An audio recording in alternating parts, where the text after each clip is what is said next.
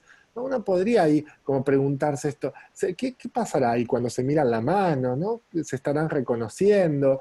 Y ahí lo interesante en relación a esa capacidad y a ese mirarse es que se va construyendo un conocimiento singular del mundo, ¿no? Y de lo que los rodea y de sí mismas, por supuesto. Hay un libro de Isol Micenta, que es una escritora ilustradora argentina, que se llama El Menino, y El Menino es un libro que habla de todo esto, es un libro álbum ilustrado para niños y no tan niños, y que habla de esto justamente. Lleva al asombro cosas que tenemos naturalizadas de los bebés. Trata de un bebé que llega al mundo y se empieza a preguntar un montón de cosas, de por qué el bebé hace esto, ¿no? ¿Qué pensará el bebé? ¿Cómo llegó? ¿Dónde estaba antes de estar acá? ¿No? Se empieza a hacer un montón de preguntas que son muy, muy graciosas y a la vez muy profundas y muy existenciales. Entonces, al pensarlo como capacidad de asombro, nos lleva, dice Rodulfo, a pensar en la escena, en cómo entra en esta escena el ambiente, ¿sí? Y cuál es la importancia del ambiente para acompañar esa capacidad. Winnicott, Rodulfo toma mucho a Winnicott y hace mucho intercambio teórico con Winnicott, con su obra. Habla de gesto espontáneo. Y el gesto espontáneo a mí me gusta para salirnos un poco de la capacidad de asombro en lo abstracto, ¿no? En lo conceptual. El gesto espontáneo es algo bastante observable, ¿no? Observable, que tiene que ver para Winnicott con la más genuina expresión, ¿no? De la continuidad existencial, dice, ¿no? Uno lo podría ubicar, el concepto de gesto espontáneo tiene complejidad, por supuesto, pero uno lo podría pensar con ese ritmo propio del bebé, singular, ese ritmo, esos gestos que se expresan en su conducta cuando todavía no puede hablar en términos de lenguaje verbal, pero sí comunicar un montón de cosas. ¿No? Es ese gesto espontáneo. Ahí en la imagen esta que está en movimiento, esperen que lo vuelva a poner, ahí, está este bebé como imitando, ¿no? Ahí en vivo, y después agrega algo, ¿no? Que lo hace como gracioso. Agrega algo, ¿no? Como espontáneo ahí, diferente a lo que está pasando ahí, ¿no? Esto con esta idea que muchas veces circula de los bebés son como esponjas, imitan todo, bueno, imitan aparte de las cosas que ven, toman algo de lo que ven y después agregan sus propias cosas ahí, ¿no? Entonces son activos en esa construcción. Y eso tiene que ver con el gesto espontáneo, ¿no? Con estar abiertos a esto de lo novedoso, la exploración, y con eso se liga el asombro. Entonces, Winnicott dice que para poder desplegar ese gesto espontáneo y que ese gesto espontáneo tenga más lugar, depende mucho de la confianza que el ambiente le dé, ¿no? El ambiente, vamos a decirlo ahora en el sentido amplio, pero tiene que ver básicamente en los primeros tiempos de la vida con los cuidadores, las personas significativas para ese bebé, ¿no? Entonces, hay algo ahí de la confianza que ven que ya nos lleva a hablar de asombro, de gesto espontáneo, pero vinculado con otros, con un otro. Entonces ya empezamos a introducir la idea de intersubjetividad, de relación, de vínculo.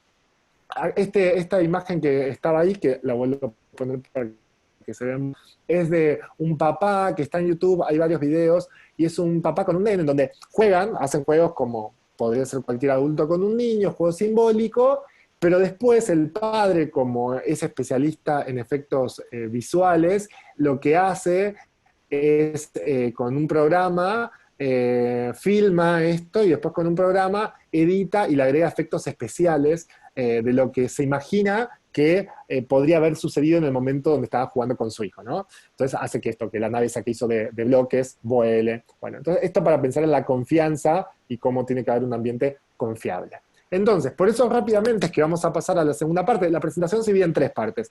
Vamos a pasar a esta segunda parte, en donde necesariamente, esto es para mostrar cómo necesariamente, para hablar de la potencia del jugar y partir del asombro, necesitamos pensar en lo vincular.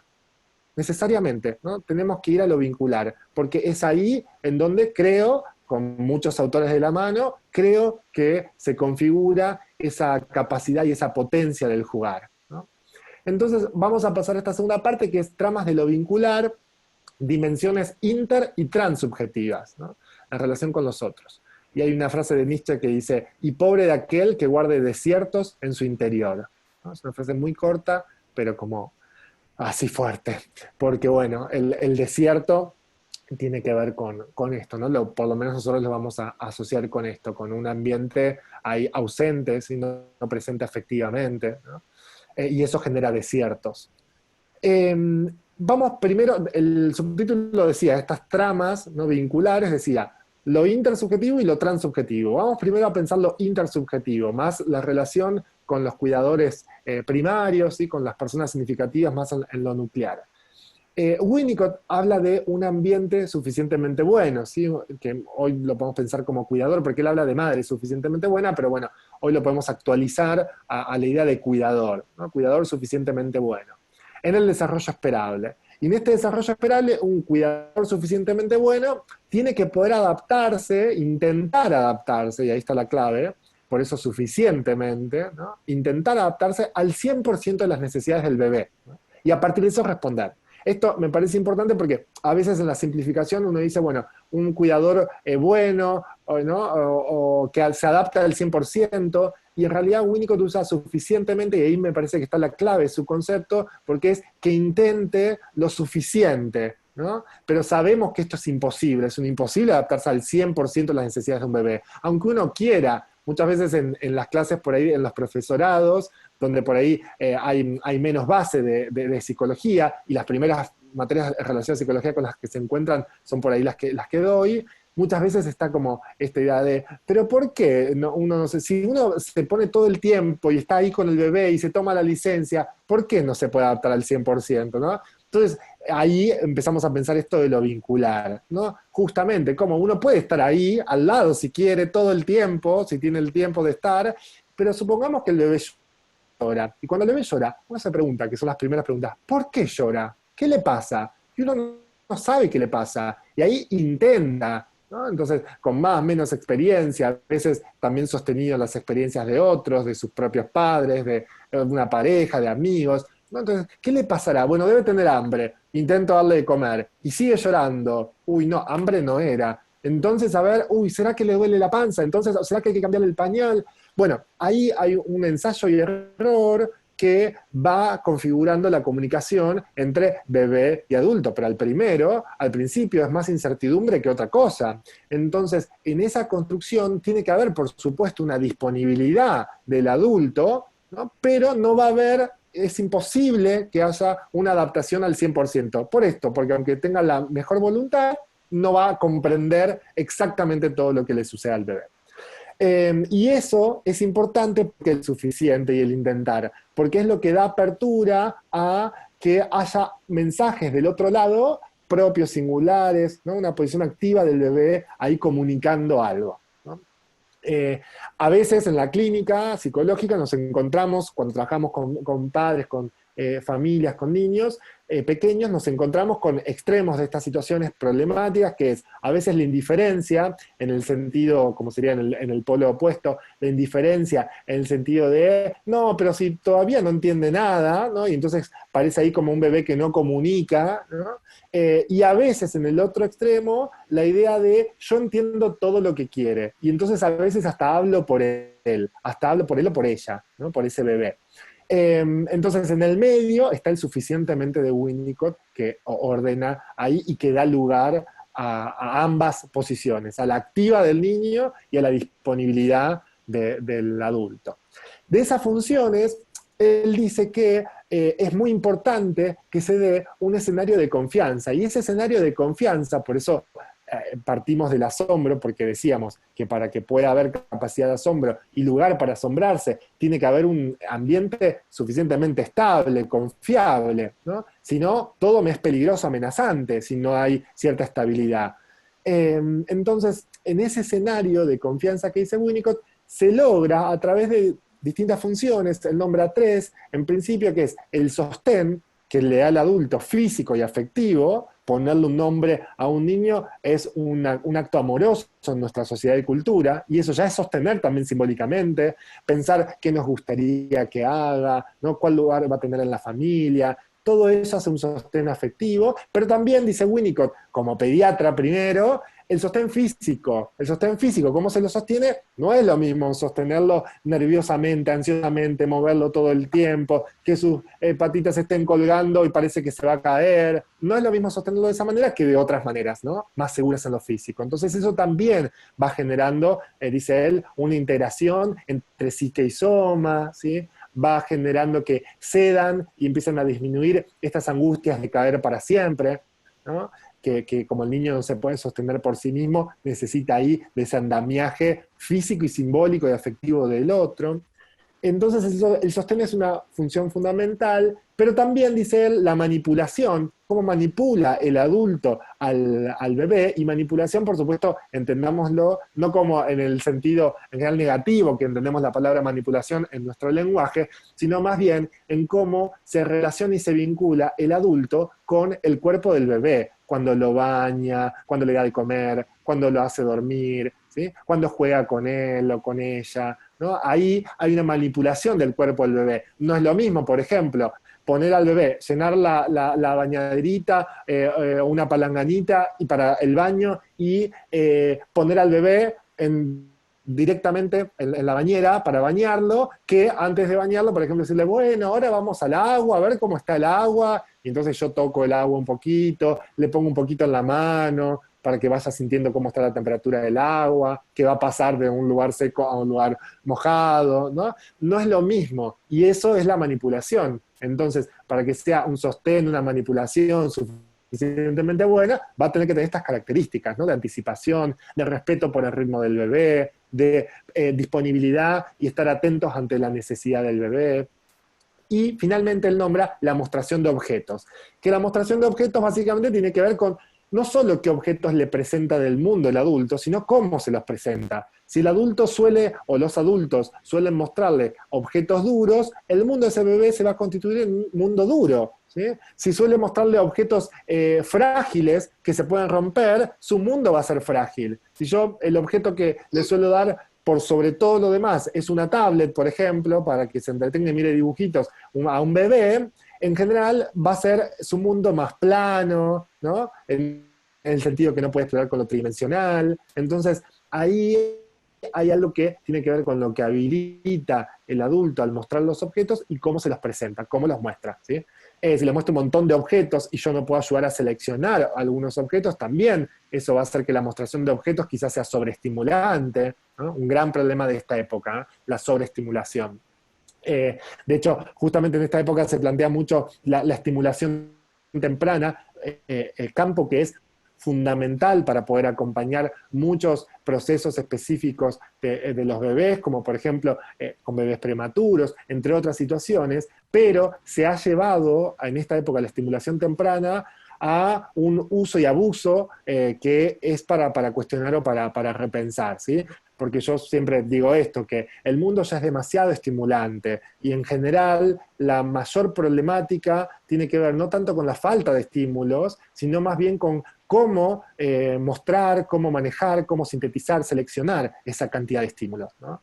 En algunos casos sí hay pobreza de estímulos y falta de estímulos, y ahí es donde la estimulación temprana me parece que tiene un lugar súper valioso. Pero hay que tener cuidado. Yo he recibido niños de 6 años donde un profesional, y no voy a nombrar ninguna disciplina para no estigmatizar a ninguna, porque esto no tiene que ver con las profesiones especialmente, tiene que ver con posiciones éticas, y donde un profesional, por ejemplo, sugería terapia psicológica y estimulación temprana. Niños de 6 años. O sea, uy, ¿qué concepción habrá de la estimulación temprana?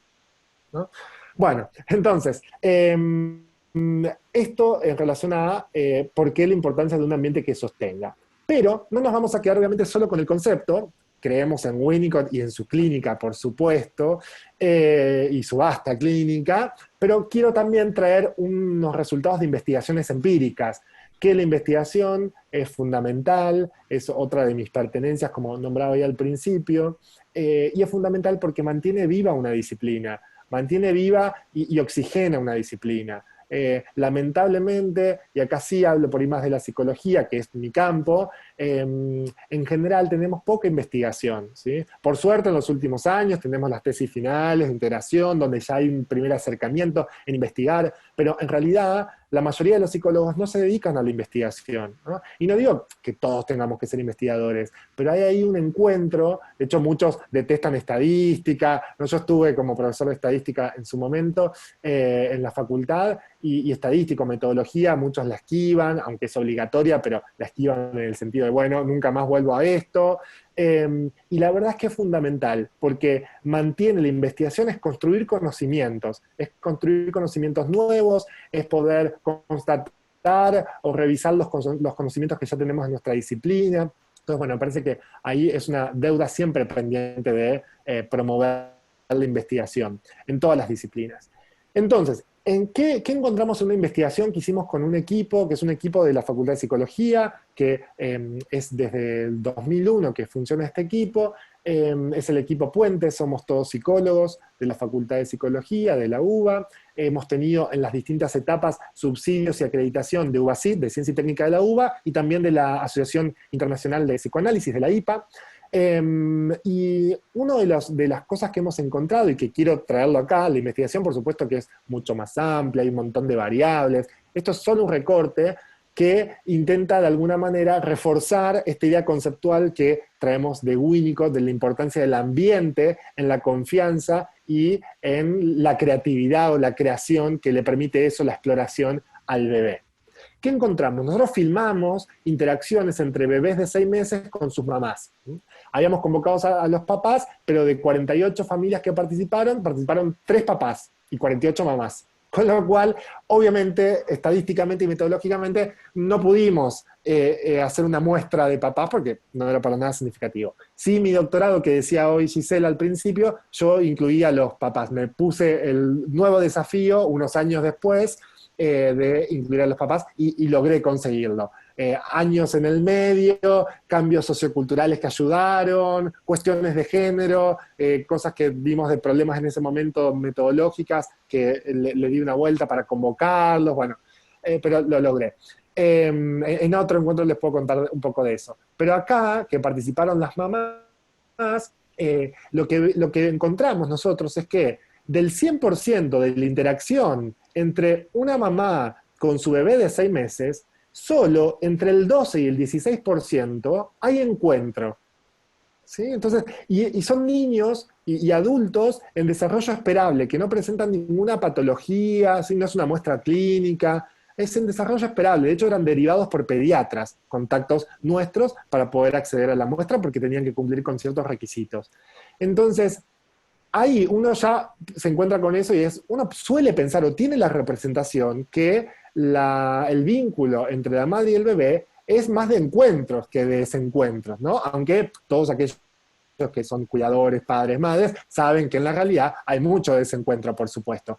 Pero no es casual porque esto tiene que ver mucho con una idea publicitaria, de marketing, que si uno ve publicidades donde aparece una mamá con un bebé, siempre están sonriendo uno al otro, mirándose, ¿sí? La mamá bien peinada, en general bien vestida, prolija, ¿no? Bueno, eso es un recorte obviamente publicitario, pero eso va construyendo una idea de qué es ser una mamá y cómo tiene que ser un vínculo temprano, ¿no? Entonces, esa idea también va generando y alimentando, como dice Emil Sediou-Blechmar, dice un super yo maternal, ¿no? Como una idea muy super yoica, muy presionante en las madres de cómo debe ser una mamá.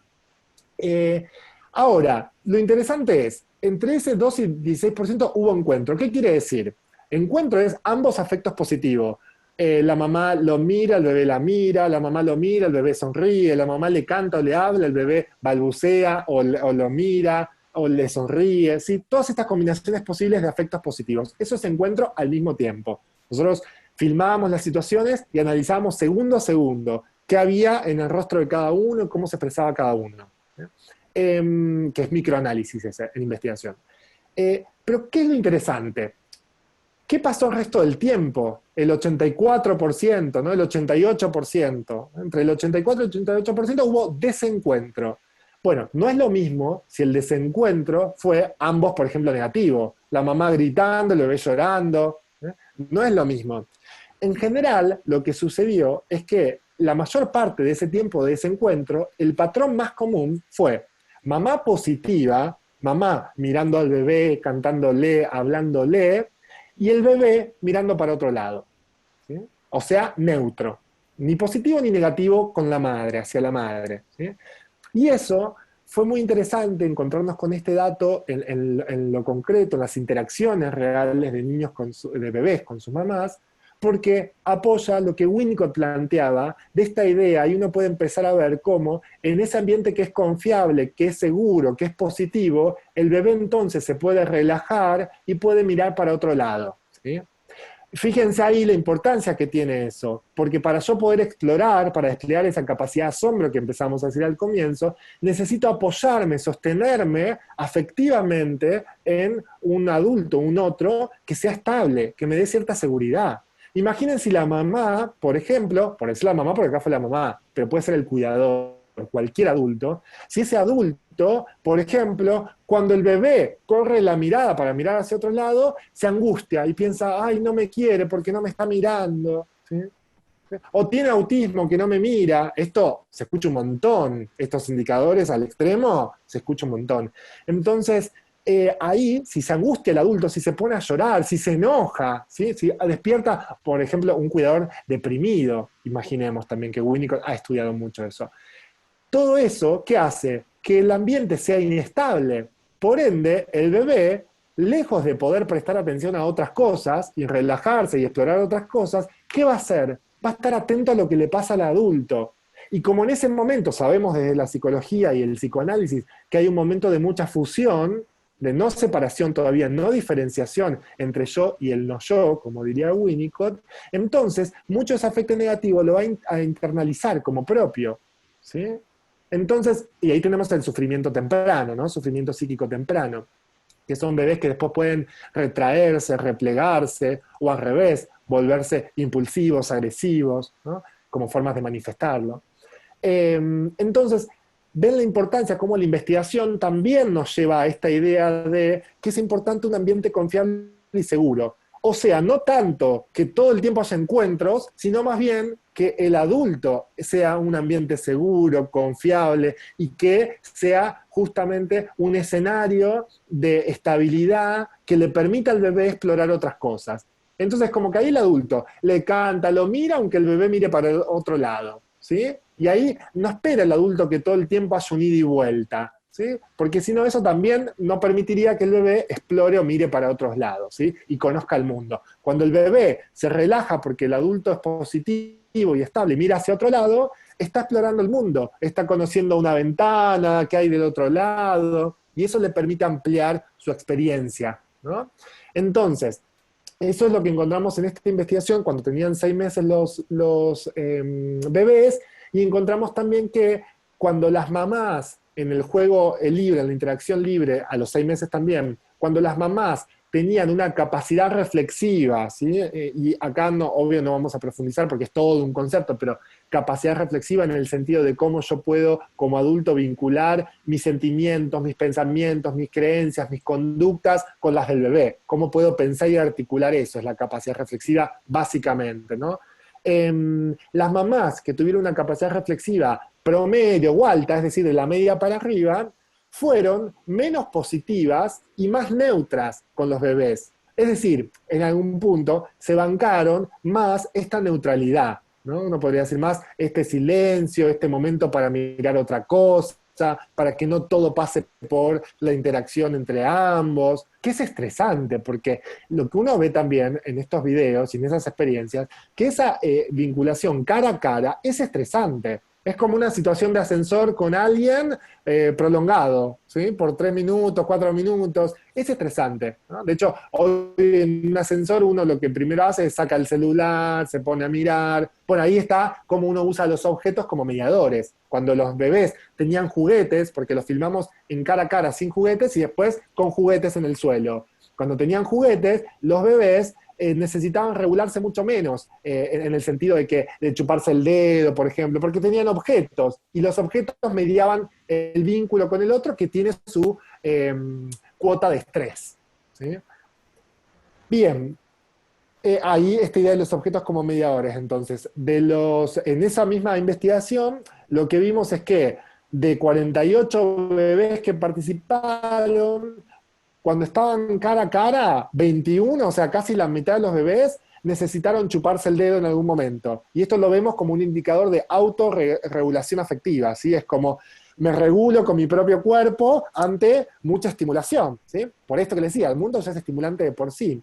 Pero cuando había juguetes de por medio, solamente 2 de los 48 bebés se chuparon el dedo, por ejemplo, porque había objetos. Entonces el objeto media, miren ahí como se ve en la imagen, con la mantita me tapo un ratito y me tapo un ratito del otro, ¿no? Y después aparezco, hay un encuentro. Pero esa desaparición o ese esconderse también es una pausita un poco del otro, ¿no?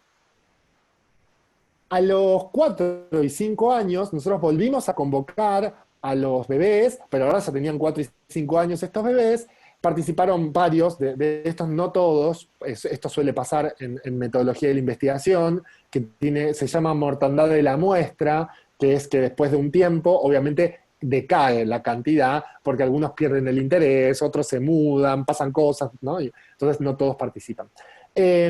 Lo que encontramos a los 4 y 5 años, volvimos a filmar a las mamás con los niños, y los filmamos jugando, una situación de juego libre. Y lo que encontramos con objetos, lo que encontramos es una correlación positiva, una fuerte asociación entre el modo convergente de interacción, es decir, que ambos compartan una agenda de juego común, y el juego simbólico. ¿Vieron este juego de el hacer de cuenta? Hagamos de cuenta que estoy tomando el té, ¿sí? Que te invito a que tomemos el té, que estamos arreglando esta mesa con este martillo. Bueno, juego simbólico. Después, el juego simbólico, ese es el más básico. El más complejo es cuando ya incluye, por ejemplo, atribución de roles, que es, bueno, yo soy el carpintero que arregla la mesa y vos sos el que viene y me tenés que pagar. O sea que ahí hay atribución de roles. No solo hacemos de cuenta que arreglamos la mesa, sino que hay roles diferenciados. A veces es explícito, como esto que les contaba, a veces se da por el contenido de lo verbal, ¿sí? Porque uno empieza a hablar de, usted venía a, ¿sí? Y yo no dije que era el cliente, pero ya al decir usted, ya está. No es mi mamá, no es mi papá en ese momento del juego, ¿no? Y también el juego complejo, simbólico, es atribución de roles o sustitución de objeto. Por ejemplo, no tengo un celular de juguete para jugar y me pongo la mano en la oreja. Y digo, bueno, te estaba llamando. Entonces ahí uso otro objeto, en este caso mi propio cuerpo, pero también puede ser otra cosa. Puedo usar un lápiz de martillo. Y entonces ahí sustituyo un objeto por otro en lo simbólico. Eso ya es lo más complejo, digamos, del juego simbólico. ¿Y qué encontramos entonces a los 4 y 5 años? Que cuando había una convergencia entre adulto y niño, es decir, cuando lograban un acuerdo en el juego, aumentaba la simbolización. El juego era más complejo, ¿eh?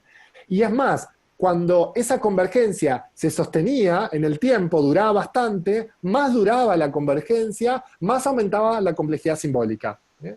¿Qué otras cosas aparecen que no son convergencia? En general encontramos dos. La divergencia, que es lo opuesto, es, bueno, desacuerdo y conflicto. ¿Sí? Es no podemos interactuar y hay conflicto. Yo quiero esto, yo quiero hacer un juego de manos y vos querés hacer un juego con autitos. No, dale, primero el de manos. No, no, no, yo quiero el de autitos. Y entonces ahí hay un conflicto y no pueden acordar. Eso vimos que baja, obviamente, el juego simbólico. E incluso baja la frecuencia de juego, básicamente. ¿Sí? Y la otra posibilidad es un juego paralelo o una interacción, digamos, que no tiene conflicto, pero que no termina siendo interactiva en algún punto, que es, hay un desencuentro, cada uno está en la suya, no hay conflicto como la divergencia, pero tampoco hay convergencia. Es, yo juego a algo mientras el otro mira o mira otra cosa, mira el celular, o yo juego a esto y vos mientras jugás a esto por otro lado. ¿Sí?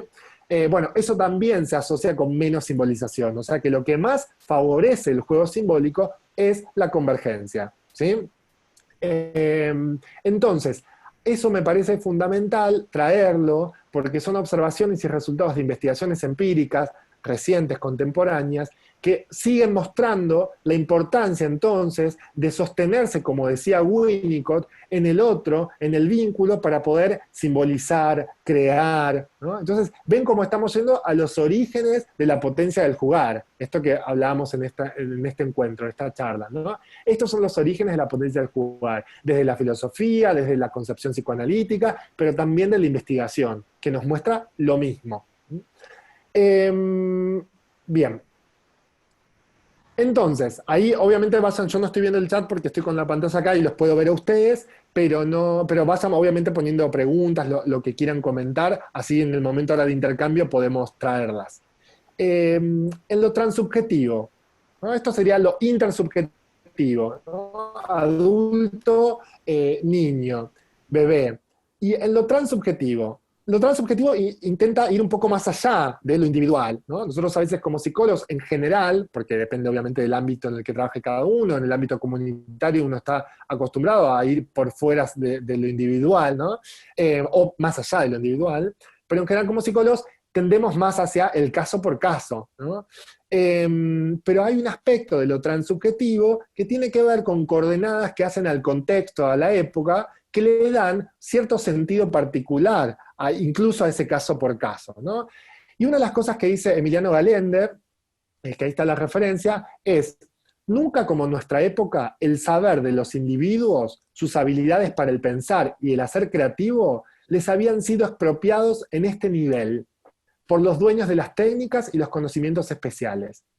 Lo que él dice ahí, y está mucho más desarrollado, pero yo recorté ahí esa frase, es como en esta época, esta cosa de la especificidad, ¿vieron? De los especialistas, de que cada vez uno se especializa más en algo porque hay un montón de cosas alrededor, un mundo sobreestimulante. Lo que ha tenido de perjudicial, digamos, la ventaja es esto, es que hay gente que sabe mucho, mucho, mucho de temas muy específicos, puede profundizar. Pero la gran desventaja es que ha segmentado, ha fragmentado mucho a la subjetividad, ¿sí? Son visiones muy segmentadas a veces, y lo que requieren es un mayor esfuerzo, justamente como hablábamos al principio, de trabajar en equipos, de en algún momento poder unificar e integrar esas distintas miradas para devolverle al sujeto una mirada más integrada, porque si no el sujeto tiene distintos recortes, e incluso a veces algunos son hasta contradictorios entre sí, o sea que terminan siendo hasta nocivos para el mismo sujeto, para el paciente, para los sujetos en general, ¿no? Y esta especialización también se puede ver en la psicología y en la cultura en general, en la cultura y en otras disciplinas. Por ejemplo, los libros de cuentos para niños, que a mí me gustan mucho y yo trabajo mucho con eso también. ¿Cuántos libros de cuentos en los últimos tiempos que es el cuento para trabajar las emociones, el cuento para... Hay una cosa muy especializada, yo justo hace poquito escribí un artículo sobre eso, después si quieren se los puedo compartir a Gisela para que se los pueda distribuir a todos, y es un escrito donde hablo de esto justamente, como en la literatura infantil hay todo un movimiento, por suerte no es el único, pero sí se está poniendo bastante hegemónico, bastante pesado en el mundo, que es de transformar la literatura en un medio para algo, como se hace con el juego en muchas situaciones. Tiene que ser un medio para algo. Y ahí el peligro es que es cierto, el juego, la literatura, son producciones, fenómenos humanos que por supuesto que como son estimulantes, convocantes, sirven para aprender muchas cosas. Pero el problema es cuando se reduce a que sea solo un medio, ¿sí? Porque ante todo, el jugar es jugar por jugar. Un niño juega porque quiere jugar. Y jugando aprende un montón de cosas, es cierto. Pero si el jugar se transforma en solo un medio para aprender, ahí es cuando le estamos coartando estas posibilidades que decíamos al comienzo de capacidad de asombro, exploración, gesto espontáneo, ¿sí? Entonces, ¿qué quiero decir? ¿Hay que destruir al juego como medio para enseñar? No, por supuesto, los que hoy se presentaban desde educación inicial y yo trabajo en educación inicial, por supuesto que no, es una buenísima herramienta y un recurso buenísimo, pero no puede ser lo único, no puede ser el juego siempre como medio. Tiene que haber espacios suficientes, como diría Winnicott, para jugar por jugar, ¿sí? Porque eso nos permite justamente construir otras experiencias distintas, singulares. Entonces, ahí esa primera diferenciación. En los cuentos, les decía, aparece mucho esto. El monstruo de los colores, el emocionómetro. Hay varios títulos que les podría decir y que seguro algunos vieron. Y son muy exitosos en venta, porque obviamente alguien dice, qué genial, un libro de cuento, entre muchas comillas, un libro de cuento que me permite que los chicos identifiquen sus emociones. Cuando la emocionalidad de las infancias, si uno lee la historia de las infancias, que es terrible, es la verdad que es horrorosa, casi como la historia de la locura, comparte eso la infancia, y no es casual. En la historia de la infancia, justamente las emociones, la afectividad de las infancias siempre se quisieron tapar, en la antigüedad asesinar, abandonar, ¿no? Reprimir. Entonces, hoy nacen libros que son para ponerle palabras, pero en el sentido no como a veces en psicología lo pensamos, de ayudar a representar, sino en el sentido de palabras más, como diría Lacan, palabras vacías, ¿sí? Palabras que intentan ponerse como desde el lugar de lo manualizado, ¿sí? Es cada vez que te pase esto, esto es la alegría, y yo te muestro que es la alegría, y no que un niño pueda, a partir de las situaciones que para él le generan alegría, satisfacción, puede ir encontrando esas palabras, no tienen que ver con eso. Entonces, el monstruo de los colores, por ejemplo, que los nombro porque es de los más conocidos de esta época, y representa muy bien esto que estamos hablando, es así, es la historia de un monstruo que está todo manchado por muchos colores, y una nena en grises le dice, ¿pero qué te pasó? ¿Estás confundido? ¿Sí? Te volviste a liar porque está en español, en el español, la autora es española. Y entonces dice, ¿te volviste a liar? ¿Estás confundido? Yo te voy a ayudar, porque las emociones separadas, diferenciadas, funcionan mejor. Y ahí empieza. El monstruo nunca dice nada, no tiene oportunidad de decir qué le pasa, por qué está manchado así, olvídenlo. Va directo al punto de lo que interesa ahí transmitir, que es, bueno, cuando estás contento, el contento es el amarillo, porque es el sol, porque, bueno, y empieza a dar un montón de descripciones. La tristeza es el celeste, son las lágrimas, es el mar, bueno, y así va uniendo con cada emoción. Pero no hay lugar para el intersubjetivo, no hay ida y vuelta, el monstruo no dice nada, las emociones no se presentan en interacción con otro, son emociones aisladas, es la alegría del sol, la alegría de... Bueno, y ahí el problema es ese, que termina ganando el mensaje moralista, el valor sociocultural que se quiere transmitir, que es que los chicos aprendan a nombrar emociones, y se pierde la perspectiva ética. Ni hablar de la cuestión estética, que también se pierde, porque la cuestión estética de disfrutar una historia porque es linda. La literatura tiene que ver con eso, como el jugar. Jugar por jugar, leer por leer, porque me gusta, porque el tema ese me convoca. Ya, si lo transformo en todos los chicos tienen que leer El monstruo de los colores para aprender las emociones, y ya ahí está matando la ética, está matando la estética, ¿no? Entonces, eso lo presento así, de forma más extrema y fuerte, pero para de verdad pensar en esta cuestión transubjetiva que hablamos, porque es una coordenada epocal a pensar, cómo empiezan a aparecer mucho de esto. Los juegos, ni hablar, juegos que aparecen para enseñar las emociones, con las caritas, juegos que en un principio se habían pensado para niños dentro del trastorno del espectro autista, y que ahora ya se piensan para todo niño, porque todo niño tiene que reconocer en imágenes las emociones, ¿no? Y ahora se piensa en la educación emocional, por ejemplo, y uno diría desde la psicología, ¿no? ¿Es posible educar a las emociones? ¿A qué nos referimos con educar lo emocional? ¿No? ¿Es importante incluir lo emocional en la educación? Por supuesto, todos vamos a estar de acuerdo. Pero educar las emociones, ¿qué es? ¿Desde dónde se va a educar las emociones? ¿Desde qué ideología? ¿Qué significa eso? ¿Qué implica eso? ¿Qué concepción de niño hay? ¿Qué representación de niño y de sus emociones hay para poder educar esas emociones que se piensan educar? ¿No? Todo esto es algo a pensar, y me parece que es importante pensarlo porque con estos ejemplos que les daba, por ejemplo, en la literatura infanto-juvenil o en el juego, me asusta para dónde puede ir esa educación emocional, ¿no? Porque es peligrosa. Después, si quieren, cuando abramos al debate, les puedo contar algunas experiencias que he escuchado en educación inicial, donde toman estos libros y hacen proyectos con estos libros, algunos que muy interesantes, pero como yo siempre les digo, porque a veces cuando critico, por ejemplo, estos libros por esto, me dicen, pero yo lo usé y funcionó re bien, porque hice esto, y al monstruo lo traté de tal manera. Bueno, pero hiciste otro libro, no es ese libro. Entonces, claro, si haces todas esas distintas versiones, está buenísimo lo que hiciste, pero no es ese libro. Yo estoy hablando de ese libro, ¿no? Entonces, bueno, hay un otro libro de Isol que les recomiendo, que se llama Petit, el monstruo, y también ese libro atraviesa, el eje es lo emocional, y es un nene que se pregunta, y acá, por ejemplo, para los que les gusta Klein o tienen formación con Klein, está muy bueno porque ella, sin formarse en Klein, por supuesto, no es psicoanalista, pero toca el tema, dice, es Petit el monstruo porque dice, ¿cómo puede ser, le pregunta a la mamá, que un niño tan bueno a veces sea tan malo? Y Petit se queda sin responder, no sabe qué decirle. Y entonces muestran distintas escenas, donde dice, es que Petit es difícil contestar, porque Petit a veces es muy bueno con su abuelo Paco, por ejemplo, y está sentado con el abuelo y lo acaricia y se cuentan cuentos, pero a veces es malísimo con las palomas, y está con una gomera tirándole piedras a las palomas. A veces es muy bueno en tal situación y muy malo en otra, ¿no?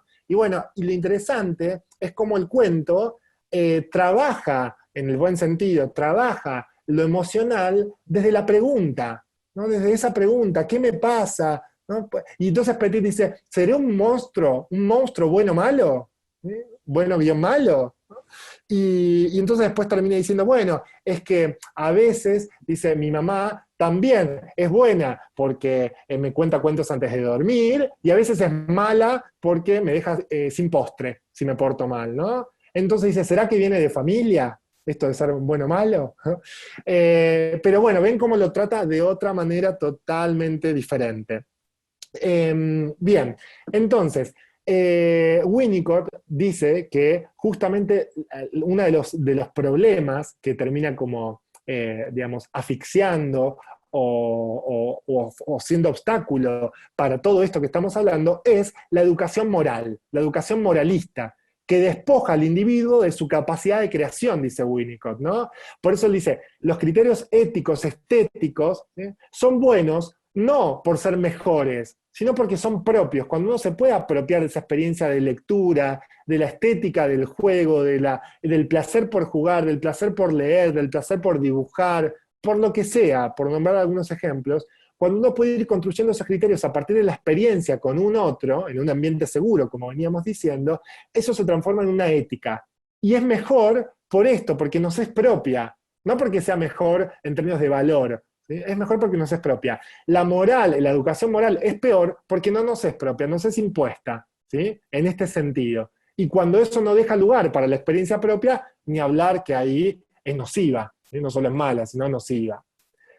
La UNESCO salió justo el mes pasado un artículo donde dice, Infobae, dice que la UNESCO advierte sobre la falta de habilidades como pensamiento crítico y creatividad en los currículos argentinos.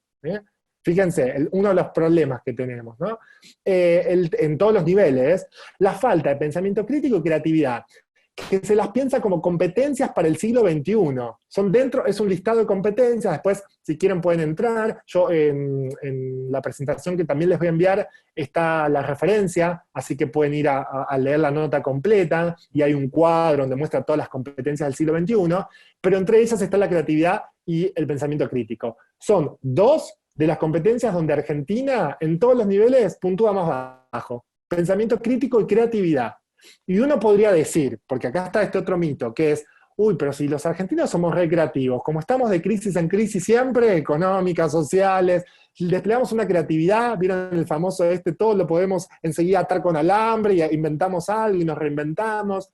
Es cierto, creatividad hay. Ahora, desde esta concepción que venimos trabajando, del asombro, de la necesidad de un ambiente estable y confiable, esto nos habla que podríamos ser muchísimo más creativos si tuviésemos un ambiente más estable y más confiable. Como nuestro ambiente sociocultural, económico, no es estable y es inestable, nuestro potencial creativo se ve reducido. ¿Sí? No, obvio que no se ve eliminado.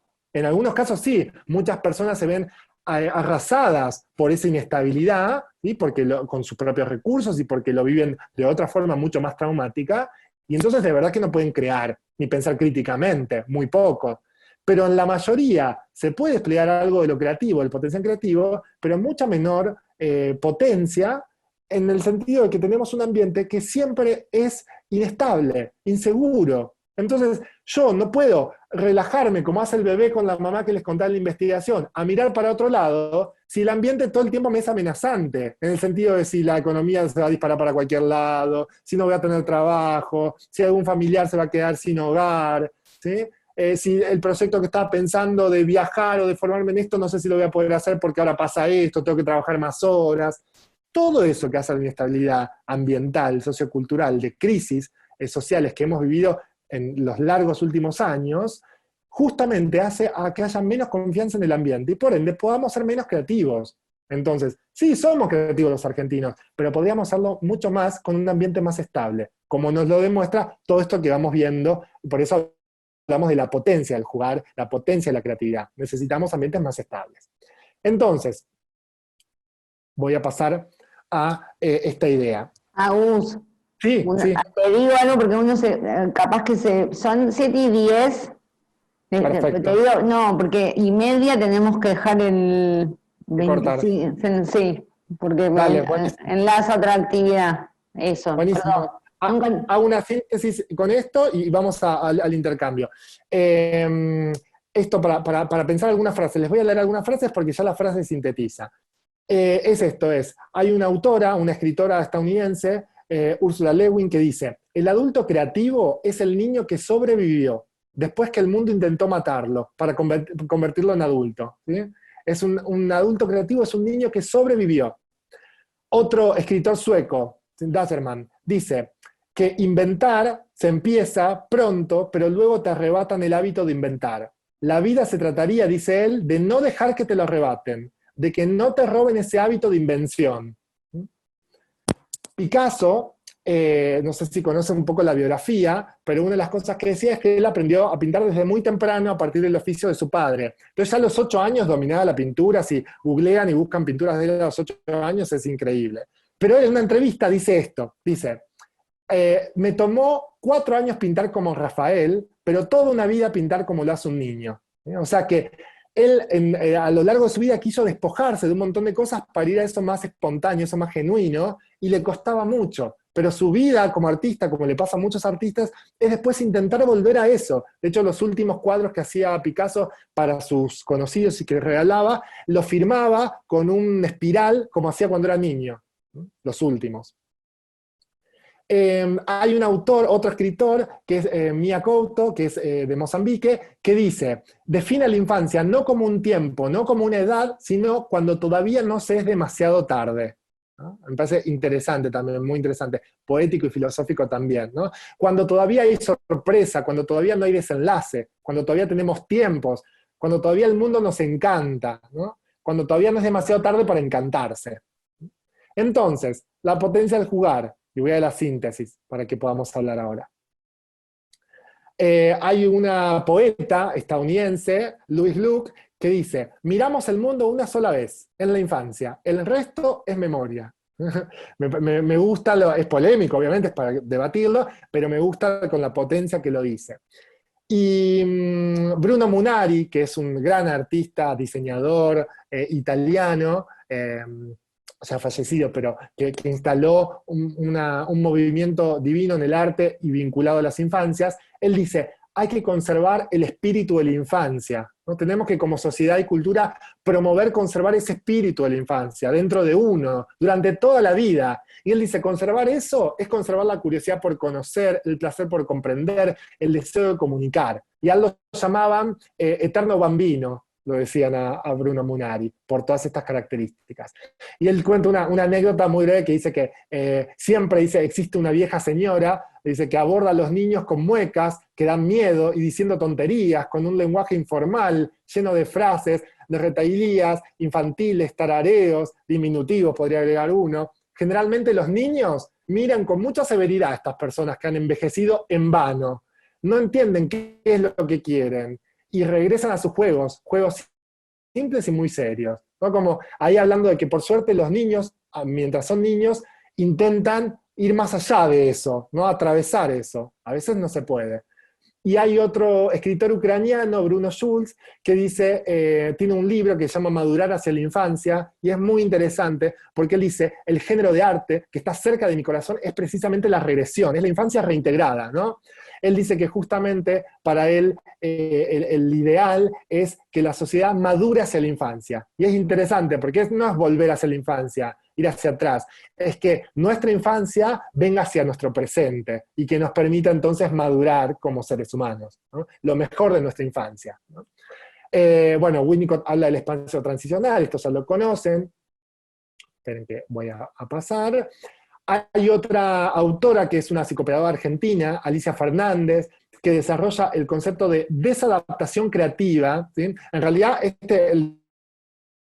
desadaptación creativa, perdón, no es de ella, es de Marcelo Viñar. Ella toma el concepto de desadaptación para hablar de la inteligencia como desadaptación creativa, ¿sí? Ella dice, la inteligencia, así como Piaget decía que es adaptación, asimilación y acomodación, dice, tiene mucho de desadaptación. Parte de ser inteligente es poder romper un poco la regla y hacer con esa regla otra cosa, ¿sí? Y eso es el espíritu creativo. Por eso esto que decíamos, y acá llegamos al punto de lúcidos y lúdicos. Lúcidos tienen que ver con, lúdicos con todo lo que venimos hablando, y lúcidos con ser desobedientes en ese punto, desobedientes a la regla. Pero para ser desobedientes tengo que conocer muy bien a la regla, ¿eh?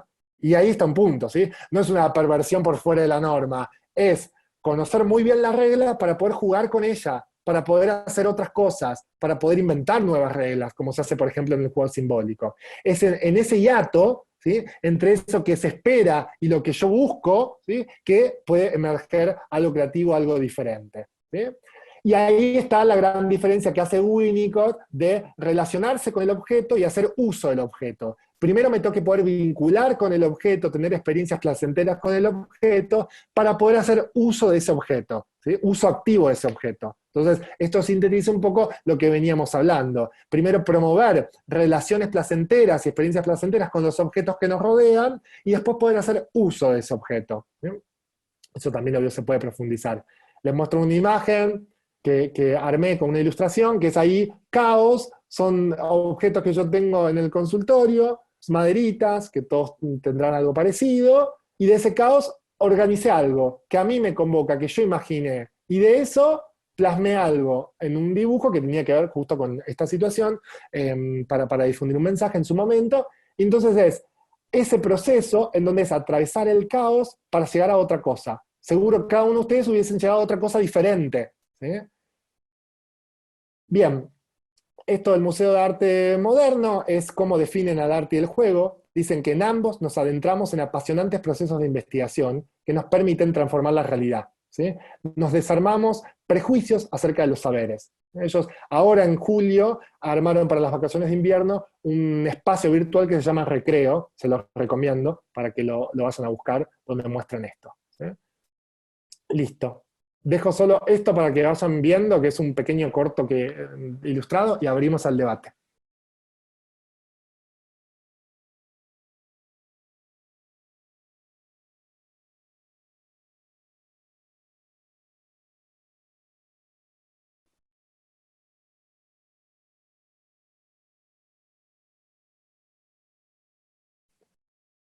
Ahí está, el descubrirse.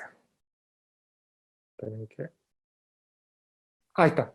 Abrimos al debate, así podemos aprovechar los minutos que nos quedan. Acá, a ver si me escuchan. Sí, ahora sí. Me desactivé. Bueno, a ver, hay unas preguntas en el chat que no sé si no la quieren, o sea, de silenciar el micrófono y hacértelas. O Como quieran. como quieran, una nueva. Mientras alguien, bueno, toma la palabra, vamos a acordar hay un material entonces que vamos a mandarles de la actividad. Perfecto. Exactamente. Yo te voy a enviar para que los puedan reenviar, sí, de lo que estuvimos Perfecto. trabajando, para que puedan profundizar también el que no quiere, porque bueno, es un tiempo obvio acotado. Bueno, yo ahora les voy a escribir el mail para que, digamos, en realidad es el mail de donde les llegó el ID y la contraseña. Entonces nos escriben solicitando el material y cuando vos nos los mandás, se los vamos enviando. Buenísimo. A ver, no sé. Ay, ¿sabes que no puedo correr ahora? A ver, ¿Querés que vea las preguntas o vos las podés ver ahí? yo las estoy por ver, no puedo levantar, ahí está. Bueno, muchas Pero gracias. Estoy viendo los te mensajes. van saludando también. Recién ahora los puedo ver ahí, muchas ¿Querés gracias. ir como leyendo? Porque te digo así, tenemos 5 minutos. O sea, es una cosa súper cortita la que nos quedó para el debate. Sí, totalmente. A ver. Hay comentarios. ¿Vos los ves o te los voy diciendo? Sí, ahí lo estoy leyendo. Dicen, ¿cuáles eran los indicadores de desencuentro? Me gustaría saber. Bueno, para pensar el desencuentro, tanto para la divergencia como para el juego paralelo, me parece que se refieren. No, capaz que se refieren a, porque abajo dice mirada, tono, gesto, comunicación. No, a bebé se refieren, ahí entiendo. Sí, es del principio esa pregunta. Al principio, ahí está. El desencuentro es cuando no están en el mismo estado afectivo. Y para eso mirábamos el gesto, la mirada, el tono, todo lo que nombran ahí. Totalmente, lo que dice Daniela. Exacto. Con todo eso llegábamos a pensar si había afecto positivo, negativo o neutro. En cada uno, en bebé y en mamá al mismo tiempo. Y veíamos entonces si en ese segundo coincidía el afecto. ¿Sí? Si había en ambos positivo, encuentro. Si en los otros en cada uno había distintos afectos, desencuentro. Después, yo transporto todo lo que sí sobre los bebés a la sala de jardín al momento de jugar, y es tal cual. Bueno, qué bueno que en la experiencia de jardín también lo vean, sí, sí. ¿Hay alguna bibliografía o libro que habla sobre la historia de las infancias? Sí, sí, también les puedo mandar. Yo les voy a hacer una selección, una carpetita para mandarles sobre estos temas. Hay uno de Lloyd de Maus que a mí me gusta mucho porque él hace historia de la infancia de una manera muy particular, que es a partir de cómo fueron los vínculos parentofiliales entre padres e hijos. Y a partir de eso va haciendo historia de la infancia. Y me encanta porque es poner el vínculo en el centro de la historia. Como si eso fuera real, las emociones son globales. Claro, bueno, ahí de los libros, esto que les contaba, los cuentos sobre las emociones. Cada sujeto vive las propias emociones con otros, ¿quién tendría el saber de las emociones del otro? Exactamente, exactamente. Es ubicarse en un lugar complicado ahí. Obviamente, muy atractivo ubicarse en el lugar de yo sé lo que te pasa a vos y yo te digo lo que te pasa. Pero bueno, es una posición ética correrse de ese lugar. Más con las infancias que están construyendo y explorando sobre eso. El diseño curricular en secundaria de provincia contempla el lugar del adolescente, el otorgamiento de la palabra, el pensamiento crítico en la construcción de su ser ciudadano. Claro, bueno, se contemplan los programas. El tema es que lo que evalúan justamente en estos informes es cómo es en la práctica eso, si eso en la práctica se da o no. Ellos hacen encuestas con docentes, piden, no me sale, planificaciones de las clases. Entonces, con todo eso llegan a esa conclusión. Porque si ven solo el diseño curricular, es un ideal. Sabemos que es un ideal, que no siempre se cumple así. Muy buena exposición. Gracias, bueno. Vos vienen un montón de comentarios, todos que léelos, obvio. Perfecto, sí. Muchas gracias. Bueno. Yo para que no sea este corte abrupto que a veces sucede, porque nos pueden llegar a cortar el ingreso, cuando quieran ingresar a la otra actividad, eso puede pasar, es horrible. Ahí está. No, creo que leí todas, creo que leí lo que fueron preguntando. ¿Hay alguien más que...? No, son todos comentarios para vos, o sea, de agradecimiento. Ok, igual cualquier cosa, cualquier cosa es... Tanto en las redes yo uso mucho para difundir, no uso personas, además para difundir estos conceptos es en Instagram, en Facebook y en la página web que está ahí, que es hal.com.ar. Por cualquiera de esos lugares nos podemos comunicar, si quedó alguna pregunta, si algo quieren profundizar, así que podemos seguir por ahí. Sí. Sí. Ahí les dejamos el mail anotado. ¿Sí? Laura pregunta de otra actividad, pero la otra actividad no tiene que ver, digamos, con nosotros. Nosotros vamos a volver a proponer una charla para el mes de septiembre. Estoy como medio mareada. Bueno, espera que no quiero que se corte. Augusto, primero agradecerte a vos por tu generosidad, por la preparación, por la dedicación. Acá sí, te estamos aplaudiendo siempre. Gracias. Tengo la suerte de conocerlo ya hace unos años y te puedo decir a modo de resumen que cada día más lúcido y más lúdico y siempre, sí, es así. Y me parece que esa cosa del inquieto sigue estando, ¿no? Y que lo hayas compartido con nosotros. Y por otro lado, agradecer a todos los que han participado, a amables, respetuosos, sobre todo, y que me parece que es algo para destacar, ¿no? Y este momento lindo que se ha generado. Totalmente, totalmente. Muchas gracias. Muchísimas gracias. Nos podemos como sacar el micrófono y darte un aplauso y romper un poco con esta barrera, ¿no? Sí, que Nos vemos. y agradecerte entre todos, creativos. Y Lucy, gracias, Saúl. Bueno, Hola, Lore. Hola, Lore. gracias a ustedes. Muchas gracias. Muchísimas gracias a ustedes. Muchas gracias a todos por estar acá. Así que nos seguiremos viendo, encontrando en otros espacios. Sí, gracias. Gracias a todos. Muchas gracias. Chao. Hasta luego. Gracias. Hasta luego. Gracias.